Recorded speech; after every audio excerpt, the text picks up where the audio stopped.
نحمده ونصلي على رسوله الکریم. عزتمنو مسلمانانو، کو څوک دا غواړي چې زه د مالدار شم او په ما د الله تعالی د هر څه احسانات او انعامات یو مختصر عمل درته ښیم چې هغه روزانه کوئ تاسو انشاءالله.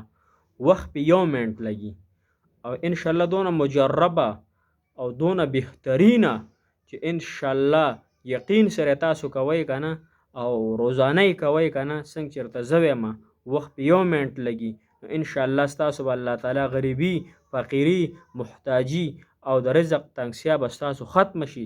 تاسو را به انشاءالله هغه ګاونډ والا هم الله تعالی مالداری کړي. کم ته چې زما نبي پاک صلی الله علیه وسلم یو صحابي ته دا دعا ښودلې وه، او صحابي رالی نبي پاک صلی الله علیه وسلم ته شکایت وکړو، ای د الله رسول صلی الله علیه وسلم دغسې معامله ده، زما کور کې غریبي ده، د رزق درک نه لګي، زه څه وکړم یا رسول الله؟ نبي پاک صلی الله علیه وسلم ورته وفرمیل، ای صحابي، کله چې هم ته کور ته ننوځې نو خیخ په مخکې کوه، بیا په کور والو باندې سلام اچوه، السلام علیکم ورحمت الله، دا سلام پې اچوه. که کور څوکي او که نه وي، که کور څوکي هغوی به درنه سلام والي، که کور څوک نه نو بیا د سلام جواب پخپله کوه. بیا الصلاة والسلام علی رسول الله، ما باندې درود شریف وایا او بیا یو پیره سورت اخلاص وایا. بسم الله الرحمن الرحیم، قل هو الله احد الله الصمد لم یلد ولم یولد ولم یکن له کفوا احد، یو پیره سورت اخلاص وایا. نو انشاءالله ستا غریبي محتاجي به الله تعالی ختمه کړي.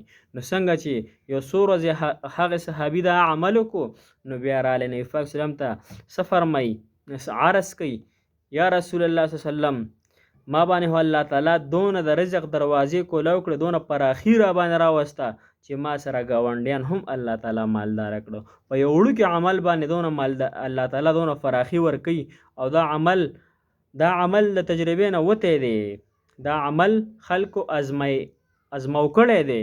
انشاءالله تاسو هم یو 10 ورځې وکئ، سیوانه 10 ورځې وکئ، 10 ورځو کې به تاسو ته انشاءالله دننه پته لګي چې الله تعالی ستاسو څونه پراخي په تاسو راولي، په تاسو باندې څونه د رزق دروازې الله تعالی کولوي، په تاسو څونه محتاجۍ دروازې الله تعالی بندوي. انشاءالله دا عمل وکئ او الله تعالی پې انشاءالله ستاسو رکاوټونه او تکلیفونه او ستاسو دغه د محتاجۍ هر څه الله تعالی ختم کړي.